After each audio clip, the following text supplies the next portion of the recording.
Valdez bangko pero CCS panalo. Gakapo trio, pinahirapan ang F2. Ganansa umuusok sa performance. Bago natin yan simulang support this channel by clicking like, share, subscribe, and hit the notification bell to be updated in upcoming videos. Isang magandang gabi ang nangyari sa CCS at pati na rin sa mga fans nito nang pinataob nito ang nagbabandang team na F2 Logistics. Halos di na nga magkakanda-ugaga mga fans na todo suporta sa kanilang club teams. Kahit wala na nga sa starting lineup, si Baldo ay naging consistent pa rin ng CCS dahil hindi naman pinabayaan ni na Carlos, Galanza at Pons ang koponan. Nabusog naman ang mga fans ng Creamline dahil sa magandang performance na ipinakita nito nang matalo ang F2 in just 3 easy sets sa score na 25-19, 25-21 at 25-16. Naging mainit na kaagad ang CCS sa unang set pa lamang dahil halos pamatay nga lahat ng mga binibitawan nitong spikes. Isa rin sa mga dahilan bakit tumarangkada ang CCS dahil lalas nito ang kanilang mga errors at napakataas pa ng attacking efficiency. Naging maganda ang performance dito ni Galanza dahilan upang makapalag sa F2 Logistics. Sabayan mo pa sa mga placement shots ni Tots Carlos at mga baon na spikes ni Pons. Ay wala na ngang nagawa dito ang koponan ng Cargo Movers. Halos di na nga nakagawa pa ng paraan si Laksina na tagabuhat ng team para sa unang set. Ipinasok naman si Pablo sa latter part ng set ngunit hindi nga ito umubra dahil kahit siya ay wala ring laro. Dahil nga sa maayos na depensa at opensa ng Creamline ay nakuha nila ang unang set. Pagdating naman sa second set ay wala pa rin nagbago sa starter ng CCS.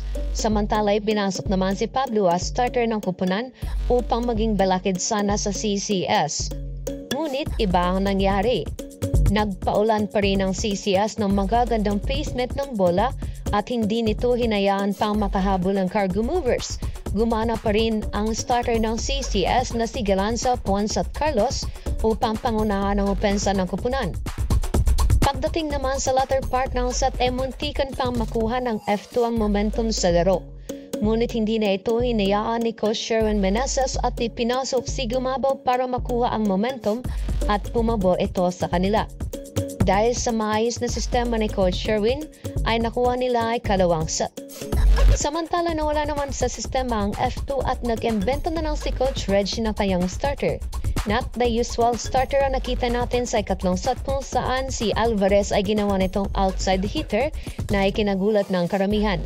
Hindi nga ito naging effective kontra sa CCS dahil still nasa loob pa rin ng court ang core ng CCS na sina Galanza, Tots at Pons na napakakisig umiscore para sa kanilang koponan. Hindi na nga hinayaan pa ng CCS na makahabol ang F2 dahil napakaraming out of system na ang nagawa ng Cargo Movers na sobrang pumabor sa Creamline. Muling nakuha ng Creamline ay katlong set nang hindi ito nahihirapan. Si Kyle Negrito nga naging player of the game dahil na rin sa kanyang husay sa ball distribution at team chemistry ay naungusan nito ang playmaking ng Cargo Movers. Napakalaking pasasalamat nga nito sa kanyang ate Gia dahil sa maayos na magandang pag-coach daw nito bago ito umalis.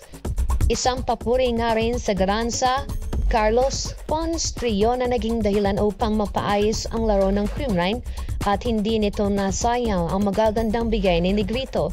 Sa ngayon wala pa rin club teams na nakakuha ng panalo laban sa CCS. Solo spot pa rin ang CCS sa kanilang pwesto with 6-0 win-loss record.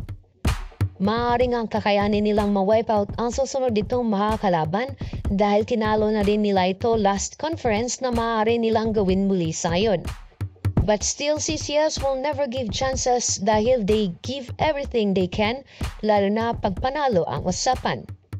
So there you have it. Don't forget to like, share, subscribe, and hit the notification bell to be updated on upcoming videos.